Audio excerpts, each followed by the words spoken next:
So, ladies and gents, Superman is being rebooted. Henry Cavill is out, and we're in with the new Superman. Not Calvin Ellis, it's still going to be Kal-El. So, if you didn't know, ladies and gents, in the DC universe, the multiverse and things like that, Calvin Ellis is a black Superman.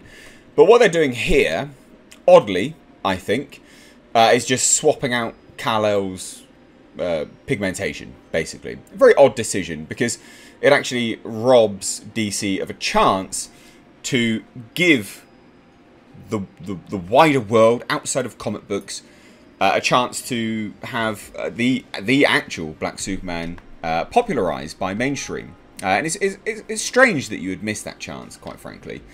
But that's all kind of by the by, and this whole film has experienced some controversy on the back end of all of that. Not least of all because the writer, ta-Nehisi is questionable, and he said some very, very questionable things. And I'm being more than polite when I say questionable. Most people would say that they're downright disgraceful and disgusting. Things about 9/11 and the people that were rescuing individuals and things like that. Very, very, very, very, very odd things that this man has come out with over the years. But like I said, it's experienced a whole bunch of controversy, and he has now, ta-Nehisi has just done an interview with Polygon. Now, it was an interesting interview. Not an awful lot to go into, because it was actually about Black Panther. But then there's just the tiniest little bit where they touch on Superman. So I thought I would cover it because I have been following this story along and I've been bringing new videos on it. And it is one of those ones that I've been watching with intent, because when they say, you know, oh, we're gonna make a black Superman, I was like, great, Calvin Ellis. Like, I'd love to see that on screen, genuinely. And then they said, no, it's just going to be Kal-El. I'm like, that's weird. Why are you doing that? Because it doesn't make any sense. You know, you literally have good black DC characters that are Supermen that you could use, and they're not. Very, very strange. So I thought we'd talk about this today, to be perfectly honest. So this was the question. Speaking of things that are wild, you are now participating in the legacy of one of the most powerful superhero characters. What can you say about Superman and what the journey has been like for you thus far? Now, like I say, remember, this is an interesting chap. He does have interesting takes. Whether you agree or you disagree with them, they are interesting at the very least. You don't always quite know what he's going to say. So when I read the response, I was like, huh, interesting. I wonder how much of this is absolute BS. He says, so nothing I can say would be helpful here. Absolutely nothing. Nothing I can say will do anything to improve how this film is ultimately received. That comes across very defeatist straight away. It might be realistic, but it, you know, in his eyes, it might be like, oh, I'm just being a realist. That does sound very, very defeatist straight away. It's like, oh, well, this film's going to be received however, whatever. And that's true, like it will be.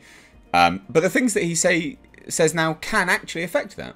Because people will be put off by your words, ta-Nehisi. People will be reading this and going, oh, he's a nice chap, let's check it out. Or, oh, this guy's a douche, I'm not going to bother with his film anymore. So they can have an effect. Now he says, I've got a big thing. I want people to have their own experience with the art, and I don't want to step on it. I don't want them to hear me. I don't want them to see me. As much as possible, I don't really want them to see me. I want them to see what we ultimately produce. And so what I'm trying to do is, I'm not even being coy here. We live in an era where people, because you have social media and can share so much, the instinct when you're creating is to let fans in on the process, to let them see where you're going. And I could do that after. That might be an aftermath thing I would do. But I do worry about doing injustice to the art. I mean, that's a whole lot of non-answer right there if you ask me, but whatever.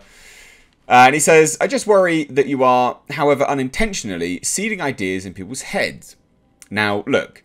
There's a point where you have trailers and things where I'm going to have to talk about it. But if it were up to me, I wouldn't say anything, ever, until it had been out and seen and consumed and all of that.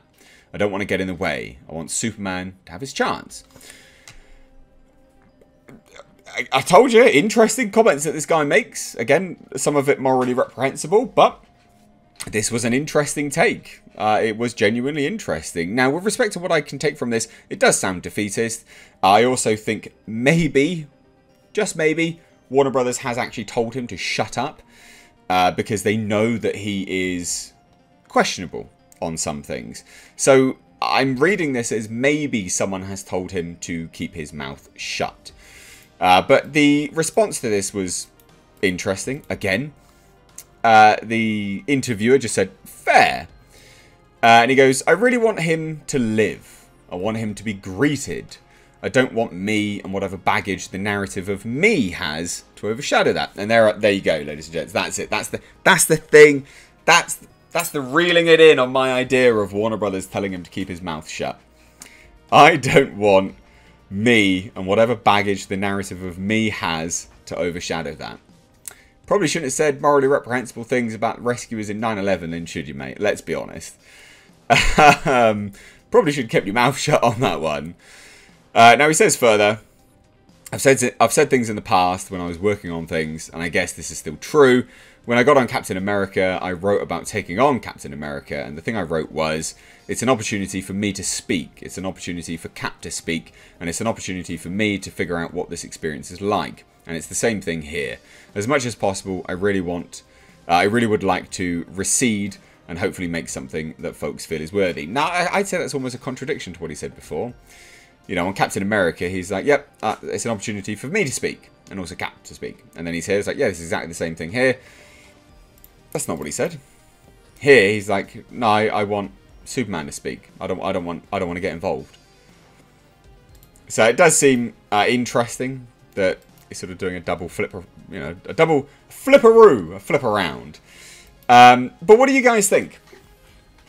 What do you guys think of this? Because seriously, Warner Brothers, J.J. Abrams, I don't understand why you hired this guy. I genuinely don't get it. And, you know, a lot of people will be like, oh, I get it because of X, Y, and Z. Yeah, sure. But this guy's bad PR. Real bad PR. Now, Joss Whedon's basically removed from Hollywood at this point because he's bad PR, because, you know, of loads of accusations against him. This man should be treated in exactly the same way. He has publicly said absolutely disgraceful things. How did he get this gig? Genuinely, how did he get the gig? Not least of all, just creative bankruptcy, because you literally have Calvin Ellis, a black Superman, that you are not doing. You are not taking this opportunity to actually highlight a good black character. All you're doing is giving everyone a bunch of sloppy seconds with a black kal-el. It's utterly pointless. I've never understood that level of point. And I tell you what, I won't understand the reactions from people in the comments now, because they'll be going, oh, you're racist for saying that, or just give us something. And it's like, they had the opportunity, ladies and gents, to literally give you an actual black Superman that is already in DC, and they chose not to. Why? Because they are trying to just grab your money. They're like, oh, kal-el, we'll just make him black. No worries, you'll all watch it. That's literally how they're treating you. But me pointing out the fact that there is Calvin Ellis, a black Superman already, and that it's a shame that they've chosen not to popularise that character. Well, damn. I'm a bigot, I guess.